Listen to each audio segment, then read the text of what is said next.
sebuah kota kecil di Jepang, seorang remaja bernama Rikuya suka berkeliling mencari makanan unik. Suatu malam hujan deras, ia tersesat di sebuah gang sempit yang jarang dilewati orang. Di ujung gang itu ada kedai ramen tua dengan lampion merah menyala bertuliskan, Ichiban Karai Ramen, ramen terpedas di dunia. Rikuya penasaran, aroma kaldu pedas tercium sampai keluar gang. Meski sedikit takut, ia mendorong pintu kayu itu dan masuk. Seorang kakek berjanggut panjang menyambutnya. Selamat datang anak muda, apakah kau cukup berani mencoba ramenku? Rikuya duduk di kursi kayu panjang memandangi dinding kedai yang penuh dengan foto-foto orang-orang yang mencoba ramen. Wajah mereka semua menunjukkan ekspresi terkejut dan kepedasan. Sang kakek dengan suara rendah yang penuh misteri memperingatkan Rikuya bahwa ramen ini hanya bisa dihabiskan oleh mereka yang memiliki semangat api di dalam hatinya. Rikuya mendengar peringatan itu kemudian tertawa gugup dan berkata, "Aku akan coba. Aku tidak mau menyerah sebelum berusaha." Dengan penuh semangat Rikuya mengambil sendoknya dan menyelamkan ke dalam mangkuk ramen yang menggoda itu, merasakan aroma pedas yang melanda hidungnya. Tak lama kakek itu membawa semangkuk ramen besar. Kuahnya berwarna merah menyala seperti bara api yang mendidih. Asap pedas naik ke udara membuat mata Rikuya berair bahkan sebelum ia menyentuhnya. Rikuya mengambil sumpit dan menyeruput mie pertamanya.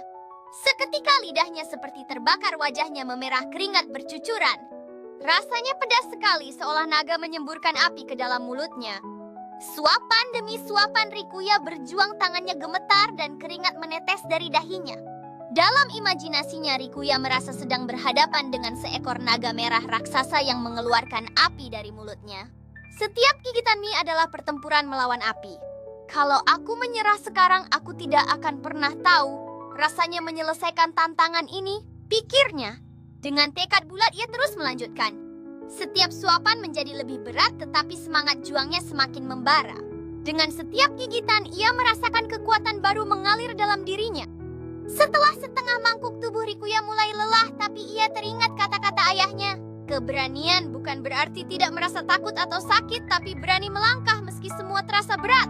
Rikuya menutup matanya, menarik napas, lalu melanjutkan makan dengan semangat baru. Setiap suapan terasa seperti kemenangan kecil.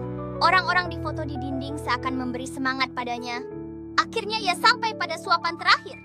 Dengan wajah merah padam dan napas terengah-engah, ia menghabiskan ramen itu sampai tetes kuah terakhir.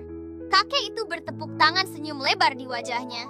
"Luar biasa, kau berhasil anak muda. Tidak banyak yang sanggup melakukannya." Ia lalu memberikan sebuah mangkok ramen kecil berisi kaldu emas bercahaya. Ini adalah kaldu kehangatan, hadiah bagi mereka yang lulus. Siapapun yang meminumnya akan selalu mengingat arti ketabahan dan keberanian. Rikuya menyeruput kaldu itu.